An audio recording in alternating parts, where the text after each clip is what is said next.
আরোবেলে থেকে এখন আমরা যাচ্ছি চন্দনাওয়ারিতে। চন্দনাওয়ারি বেতাববেলি একই পথে। তো গত পর্বে আমরা বলেছিলাম আমাদের হোটেল থেকে আমরা একটি ট্যাক্সি ক্যাব ভাড়া নিই, যে ট্যাক্সি ক্যাবের ভাড়া ছিল 2400 রুপি। আমরা মোটামুটি 7 জন সেই ট্যাক্সিতে উঠি সাইট সিন করার জন্য। মূলত ট্যাক্সি ক্যাবে আপনি উঠলে ওরা 3 ঘন্টা আপনাকে পেহেলগামের সাইট সিন করাবে। সেটা আপনি এক জায়গায় অবস্থান করে দেখতে পারেন, এছাড়া বিভিন্ন জায়গায় দাঁড়িয়ে ছবি তুলে বিভিন্ন সময় টাইম স্পেন্ড করতে পারেন। পেহেলগামের সৌন্দর্যের 3টি স্থানের নাম হচ্ছে আরোবেলি, বেতাববেলি ও চন্দনাওয়ারি। এছাড়াও বিভিন্ন রাস্তার বিভিন্ন জায়গায় দাঁড়িয়ে আপনি প্রাকৃতিক সৌন্দর্য উপভোগ করতে পারেন। তো আমার আরোবেলি থেকে আমরা এখন চন্দনাওয়ারির উদ্দেশ্যে রওনা হচ্ছি। আসলে রাস্তার যে সৌন্দর্য, রাস্তার পাশে দুই পাশে পাইন গাছ দিয়ে ঘেরা আঁকাবাঁকা মেঠো পথ এবং সবুজে ঘেরা এই সুন্দর পেহেলগাঁও। চন্দনাওয়ারি যেতে আরোবেলি থেকে সময় লাগে মাত্র আধা ঘন্টা। তো আমরা যাচ্ছি এখন চন্দনাওয়ারিতে, আমাদের সাথেই আপনারা থাকুন।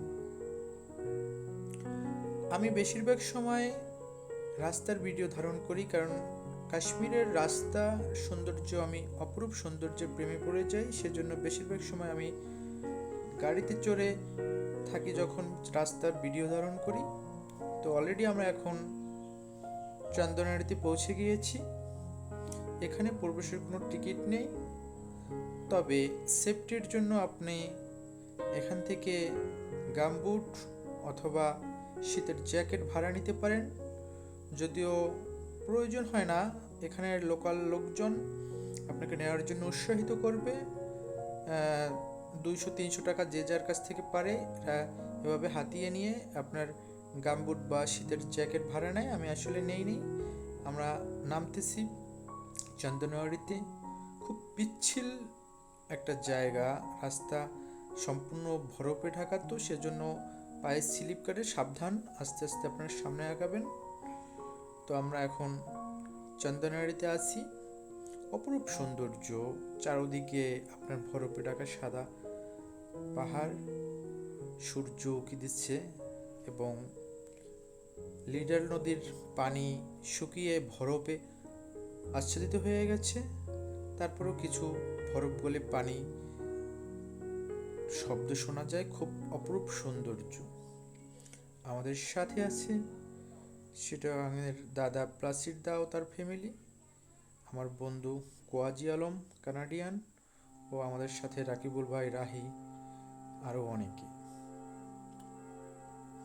এভাবে পিচ্ছিল রাস্তা, একটু সামনে এগোলেই চন্দনাওয়ারি। তবে আপনার চন্দনাওয়ারির চারপাশের 3 পাশ হচ্ছে বরফে ঢাকা থাকে। এক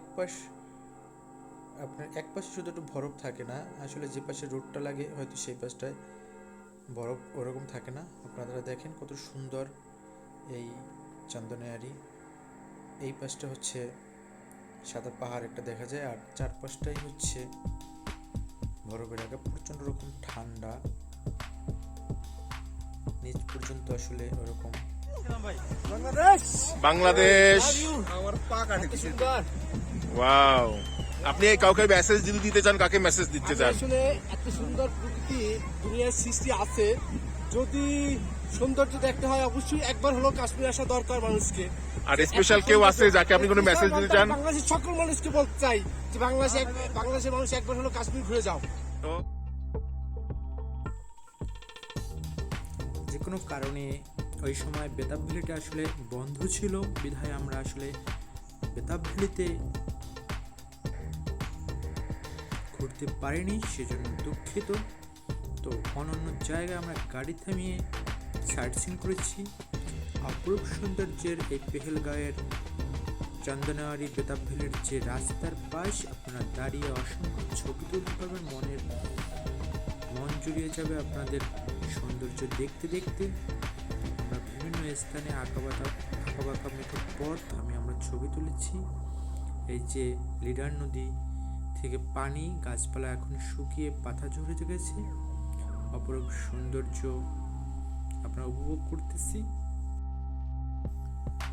আমরা টোটাল একদিন আসলে পেহেলগামে ঘুরেছি, আমরা সাইটসিং করেছি আরুগুলি, বেতাবলি, চন্দনাড়িতে, পেহেলগাম পুরো শহর ঘুরে দেখেছি, আমরা মিনি সুইজারল্যান্ড ঘুরে দেখেছি। তো আজকে আমরা পেহেলগাম থেকে চলে যাচ্ছি জম্মুতে। জম্মু থেকে আমরা বিভিন্ন জায়গা আপনাদের ঘুরে দেখাবো।